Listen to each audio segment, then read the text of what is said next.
नमस्कार दोस्तों, स्वागत है आपका मेरे चैनल पे। दोस्तों CSWS यानी कि कॉर्नर शॉट वेपन सिस्टम, इसका नाम आपने सुना होगा। इसे DRDO ने डेवलप किया है और ये हमारी सिक्योरिटी फोर्सेस के बहुत ज़्यादा काम आ रहा है। आज इसी के ऊपर बात करेंगे। चलिए दोस्तों शुरू करते हैं। तो दोस्तों CSWS यानी कॉर्नर शॉट वेपन सिस्टम, जिसे DRDO ने डेवलप किया है, अब यह इंडक्शन की एडवांस स्टेज के ऊपर है।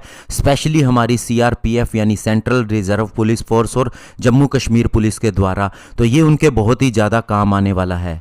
ये दोस्तों एक स्पेशल पर्पस वेपन सिस्टम है जिसे DRDO की lab armament research and development establishment Pune ने तैयार किया है।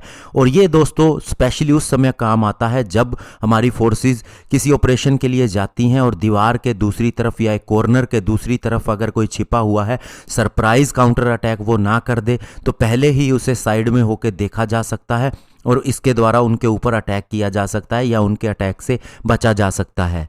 यानी कि क्लोज क्वार्टर सिचुएशंस के अंदर ये सबसे ज़्यादा काम में आता है।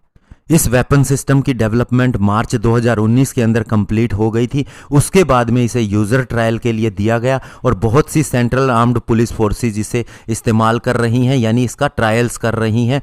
और अब ये माना जा रहा है कि CRPF और Jammu Kashmir police advance stage के अंदर है इनकी प्रोक्योरमेंट करने के लिए। हालांकि दोस्तों इसे डेवलप करने के लिए DRDO को 1 दशक का समय लगा है, लेकिन जुलाई 2020 में DRDO ने इसकी टेक्नोलॉजी भारत इलेक्ट्रॉनिक लिमिटेड और जेन टेक्नोलॉजीज लिमिटेड को ट्रांसफ़र की थी।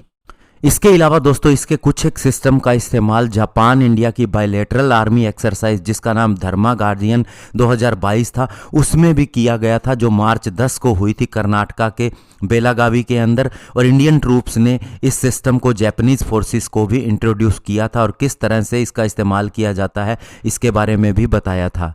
और दोस्तों अगर इस CSWS सिस्टम की बात करें तो इसके अंदर वेपन, कैमरा, लेज़र, इंफ्रारेड और इल्यूमिनेटर और टॉर्च ये फ्रंट सेक्शन के अंदर लगा है, जबकि इसकी डिस्प्ले के अंदर इलेक्ट्रॉनिक्स, बैटरी, स्विवलिंग मैकेनिज्म का इस्तेमाल हो रहा है।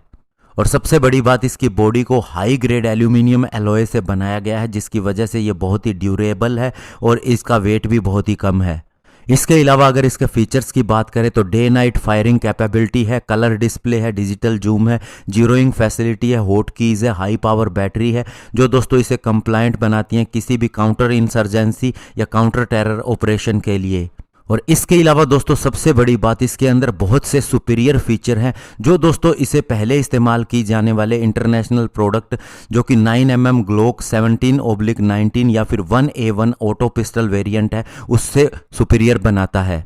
और सूत्रों का कहना है कि इसे डेवलप करने में सबसे ज़्यादा मदद मिली है हमारे आत्मनिर्भर कैंपेन के हिसाब से। स्पेशली जब हमने इसके ऊपर काम करना शुरू किया तो इसके अंदर इंडस्ट्री की भी मदद ली गई और इससे इंडस्ट्री को ये फ़ायदा हुआ कि वह इसकी टेक्नोलॉजी को बहुत ही आसानी से एब्जॉर्ब भी कर सके और इसे डेवलप भी कर सके। और ऑफिशियल्स का ये कहना है कि जब इसके ट्रायल के लिए इसके प्रोटोटाइप बनाए जाने थे तो 2 इंडस्ट्रीज़ को इसकी टेक्नोलॉजी ट्रांसफ़र की गई। स्पेशली उन्हें डिज़ाइन दिया गया जिसके आधार पर उन्होंने इसे बनाया और इससे लेटर स्टेज के अंदर भी इसकी मैन्युफैक्चरिंग के अंदर बहुत ज़्यादा मदद मिलेगी, किसी भी तरह का गैप नहीं आएगा।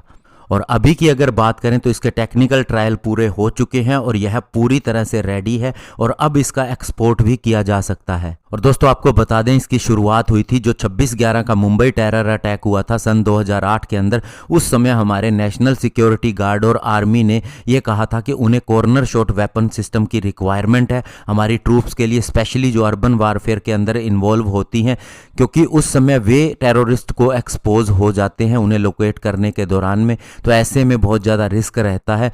तो उस समय फिर दोस्तों इसके लिए टेंडर जारी किए गए थे और इसकी रिक्वायरमेंट पूरी करने के लिए बाहर की तरफ देखा जा रहा था। लेकिन अब आत्मनिर्भर भारत कैंपेन के तहत हमने इसे लोकली ही डेवलप कर लिया है और ये दूसरे देशों के सिस्टम से बहुत ही बढ़िया सिस्टम है। धन्यवाद। जय हिंद।